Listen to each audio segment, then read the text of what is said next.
A origem da autossabotagem. O despertar.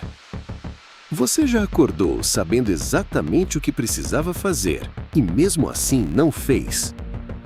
Não foi preguiça, não foi falta de tempo. Foi algo mais silencioso e mais preciso do que isso. Foi você, a versão de você que acredita, no nível mais profundo, que não merece chegar lá. Em A Origem, Christopher Nolan constrói um thriller de espionagem sobre roubo de ideias.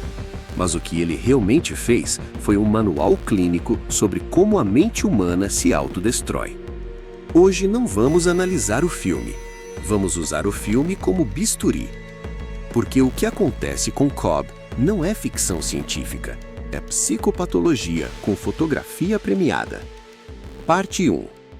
A projeção que governa tudo. Moll não é uma personagem. Moll é um mecanismo. Na linguagem da psicanálise, ela é o que Freud chamaria de retorno do recalcado. Aquilo que você enterrou com tanta força que precisou construir um labirinto inteiro para manter no lugar. Cobb não a esqueceu. Ele a arquitetou. Criou subníveis de memória, rotas falsas, fechaduras mentais. E cada vez que o labirinto ficava mais elaborado, ela ficava mais poderosa.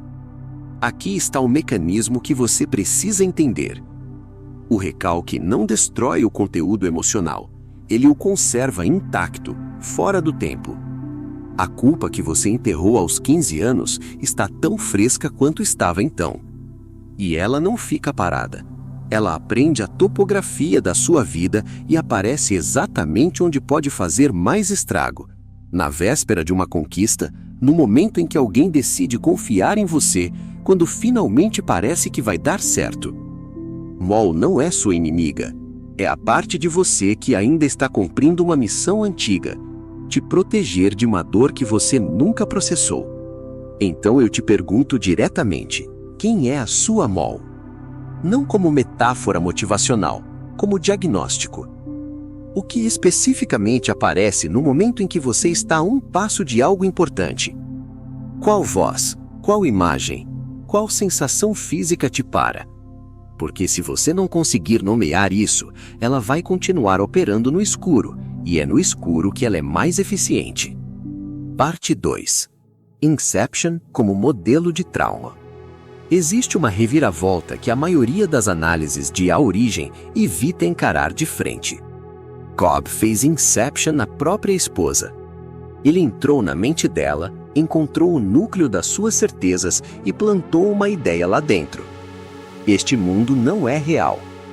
Fez isso com boa intenção. Precisava tirá-la do limbo. Mas a ideia não veio com manual de instruções. Ela cresceu fora de controle. E quando Moll voltou para a realidade, a ideia estava tão enraizada que a realidade concreta passou a parecer o sonho. Isso tem um nome clínico: implantação de crença desfuncional por figura de apego.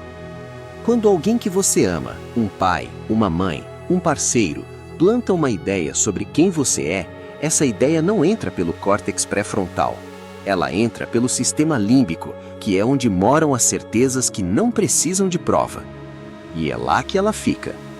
Você nunca vai ser suficiente. Você é demais para qualquer pessoa aguentar. Coisas boas não são para gente como nós. Essas ideias não aparecem como pensamentos, elas aparecem como fatos. E aqui está o mecanismo da crueldade. Quanto mais você tenta combater a ideia conscientemente, mais o seu cérebro a reforça. É a lei da ironia mental de Daniel Wegner. Não pense no urso branco, e o urso branco é tudo que você consegue ver. Cobb não conseguia parar de revisar as memórias de Moll, porque cada revisão reativava os circuitos neurais ligados a ela. Ele estava literalmente mantendo-a viva. Parte 3. O limbo e o custo do não confronto. O limbo não é um inferno, é pior do que isso. É um lugar onde o tempo para, onde nada dói de verdade e onde nada cresce. É a estética perfeita do evitamento. Cobb e Moll passaram 50 anos subjetivos lá dentro, construindo uma cidade que parecia vida, mas não tinha nenhum dos ingredientes que a tornam vida real: risco, perda, morte, imprevisibilidade.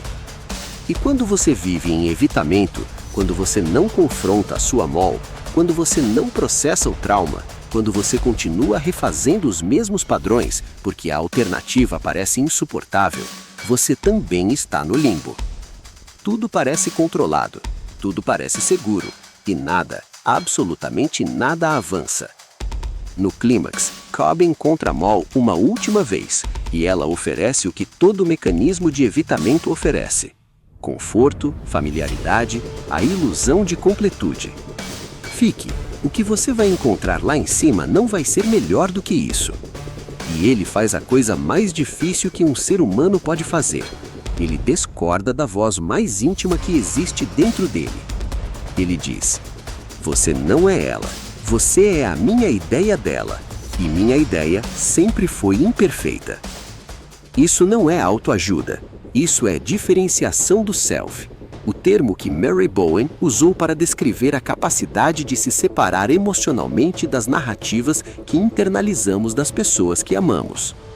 É uma das tarefas mais exigentes da psicoterapia, e Nolan a coloca em 30 segundos de diálogo. Conclusão: o peão e a questão errada. Todo mundo pergunta se o peão cai. Essa é a questão errada, e Nolan sabe disso. A pergunta certa é: por que Cobb parou de precisar saber a resposta? O que mudou nele que tornou a pergunta irrelevante? O que mudou é que ele deixou de precisar da certeza para agir. Ele fez o que as pessoas que superam o trauma fazem. Ele tolerou a ambiguidade e escolheu o presente mesmo assim. Alguma prova que você está esperando? Alguma confirmação de que você é suficiente? De que as coisas vão dar certo? De que você não vai se machucar de novo? E enquanto espera essa confirmação, você fica na janela, observando o peão girar, paralisado entre dois mundos, presente em nenhum. A pergunta que eu deixo não é: você vai acordar? A pergunta é: do que especificamente você precisaria abrir mão para parar de precisar do peão? Porque a resposta para isso está no mesmo lugar que a Mol de Cobb, no subnível mais fundo, na memória mais antiga, no cofre que você construiu e nunca mais abriu. Se gostou dessa análise curta, curta esse vídeo, compartilhe com alguém que está precisando ouvir isso e inscreva-se no canal. Fique ligado para a análise de outros filmes.